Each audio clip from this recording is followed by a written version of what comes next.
I'm America's Digital Pro, Kim Komando. And in tech news this week, what the newly released video shows happened in the fatal self-driving Uber crash.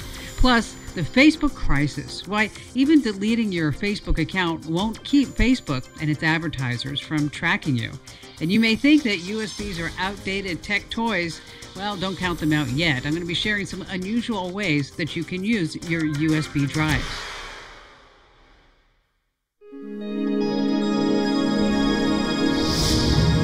Now, let's get the latest from the Komando.com news desk. This last week was a bad week for big tech. As you know, chilling video has been released of the self-driving Uber crash from last Sunday night.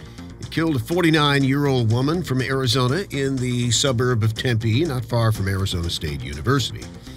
Uber's car was an autonomous driving car. It did have a safety driver behind the wheel. He was paying no attention, appeared to be texting. The interior dash cam video shows that the driver was looking distracted, bored, down at his lap, with a light shining up in his face, probably a cell phone. Then suddenly, it shows him reacting, but it was too late. He reacted at the moment the car made impact with the victim. And then there's the exterior dash cam video that shows the vehicle cruising along on a dark street in Tempe. It's actually a hard video to watch. You can see the woman is walking her bicycle across the street in front of the car the moment she was hit. You don't see her till the last few seconds. But even though the headlights didn't pick her up, the question is, why didn't the self-driving car's sensors pick her up? The cars have a technology called LiDAR, which uses invisible lasers and radar to sense that there's something in front of the vehicle or something to the side of the vehicle. They do not appear to have worked at all. The vehicle does not appear to have put on brakes at all before it hit the victim. All of this, of course, raises questions about Uber's self-driving technology. All the sensors are connected to an artificial intelligence technology, and the cars and the sensors were built for the express purpose to avoid these kinds of accidents by removing the main cause of accidents, which would be operator error. The laser and radar, the LiDAR, is supposed to be able to see better in darkness than humans or any kind of cameras and should have detected the woman, but it didn't. Somehow, there was a catastrophic failure. Uber is right to remove these cars from all streets until they get to the bottom of this. And staying just a couple of steps ahead of the law, Craigslist yanked its personal ad section this past week. In the wake of a new online sex trafficking bill that's just passed the Senate, it's called the Allow States and Victims to Fight Online Sex Trafficking Act, or FOSTA. It makes websites like Craigslist and others criminally responsible for the content that users post, including ads for prostitution and sex trafficking content. Now, Craigslist has ads, or at least it had them, with categories such as casual sexual encounters, male escorts, female escorts, and I could go on. Reddit also bans sex worker subreddits, including escorts, male escorts, hookers, and sugar daddies, just before the bill was signed. The way the old law read is that Craigslist, Backpage, and a host of others were protected from legal liability for user-posted content. Things have changed, it's different, and these companies could get in big trouble. As we said, one step ahead of the law. And speaking of being in trouble, last week was a very bad week for Facebook, perhaps the worst in the history of the company. This week doesn't look to be any better. You know the background story by now. Facebook allowed a company called Cambridge Analytica to harvest 50 million Facebook user accounts with everything in it.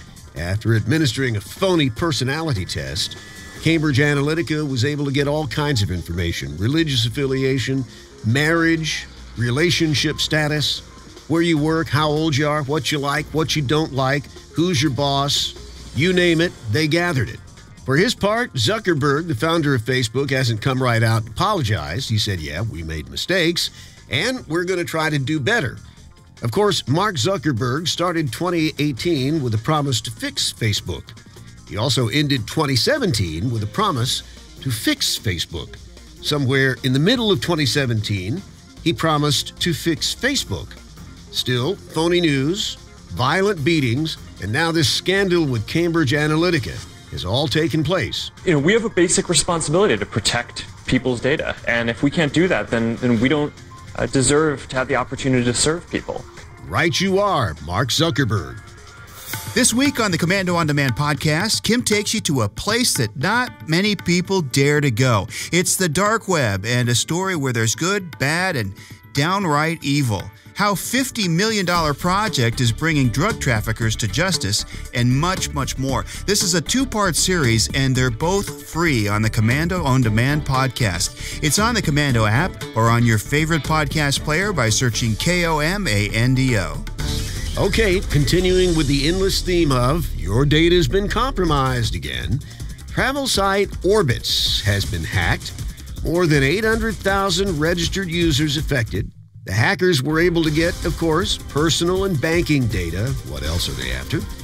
Other potential information, home and billing addresses, your date of birth, your email address, your phone number, whatever you can think of, they probably got it. Expedia, company that owns Orbit, says it's busy working to notify everybody impacted, and they say to make it all better, they'll offer a free year of credit monitoring in order to close the door after the horse got out. And let's not leave out YouTube. They're once again in a bad place over the YouTube Kids app. You'd think that since it's an app designed for kids, YouTube would do what it said it would do and take the extra precautions to put in place over the content that kids would get. Of course, like most of the promises of social media, they didn't do what they said they were going to do. YouTube Kids is supposed to filter out inappropriate and adult-themed content.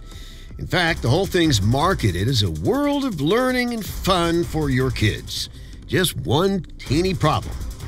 It's got the same problems that YouTube has. Business Insider uncovered a bunch of them, including this one. You type in moon landing, the Kids app recommends videos saying the whole thing was a hoax. Type in the Kennedy assassination, you'll get a video that suggests John F. Kennedy was killed by the United States government. 40 and 50-year-old hoaxes still being pushed by YouTube, which of course is owned by Google. Now, to be fair, YouTube took down the ads as soon as the media pointed it out. The question is, why were they there to begin with? And how did they get suggested for kids? Once again, big tech and social media, the villain. Kim joins us now with more on how to keep your smartphone from giving up your personal information. And big tech, of course, has another big problem. All you need to do is look to the top. Don't look now, but your smartphone can give away more data about you than you know. Here's where you're vulnerable, and here's what you can do about it. Surprisingly, most phone data is compromised in a really low-tech way. A roommate, a spouse, a visitor to your home or office. The most basic line of defense from prying eyes is to lock the phone. You'd be surprised how many people don't. Use a passcode that means something only to you, not 0000 or 1234. And using more than 4 digits is the way. Your fingerprint is better, facial ID is best. But all the passwords in the world are worthless if you don't hide notifications. Set your phone so that text messages don't pop up on the lock screen. And finally, keep track of your phone, at home, at work, at school. If someone can get to your phone and gets the passcode, they'll find a complete log of all your calls and all your messages and more. Remember, some of our most high-tech devices are best secured with low-tech ways. In the world of business, there are 3 major hallmarks of good management: fairness, transparency, and responsibility to the public. Now consider America's biggest tech companies. Let's take a quick look at some of the most recent examples of misbehavior by big technology companies, starting with Equifax. After the massive breach, instead of notifying all of us, its CEO got busy dumping a huge portion of his Equifax stock.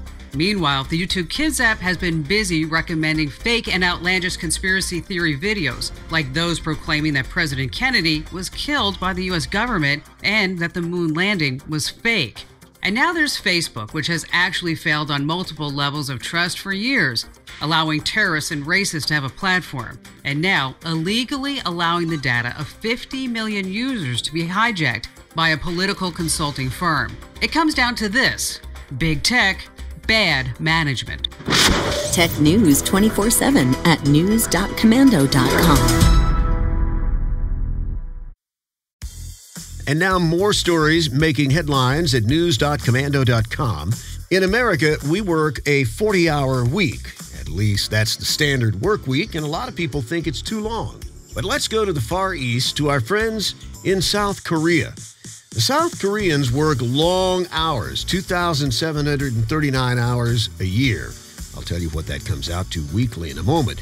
But the South Korean government is so concerned that too many people are working too long and too hard that they've announced an initiative to force employers to tell the employees to shut their computers down at 8 o'clock on Friday night and go home. The government of Seoul says it will roll out the initiative over the next 3 months beginning on March 30th. There'll be 3 phases. First, they force everybody out of the office by 8 o'clock. Then it moves back to 7:30 in the evening. And finally, 7 o'clock. You don't have to go home, but you can't stay in the office. According to BBC, there'll be a few exemptions under special circumstances. Now, back to that 2,739 hours a year.